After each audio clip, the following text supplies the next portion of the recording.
You remember my broken tomato plants that I had to reroot due to a cat lying on my poor tomato plants? Well, here's one of them, doing pretty good. Just transplanted it in some soil. And here's the other one.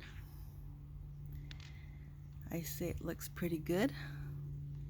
So, any of your plants get damaged, try to save it by rooting it in some water, giving it a little time and tender loving care, and give it a chance to transplant and grow again. Alright friends, thanks for watching. Let's see how big they can grow.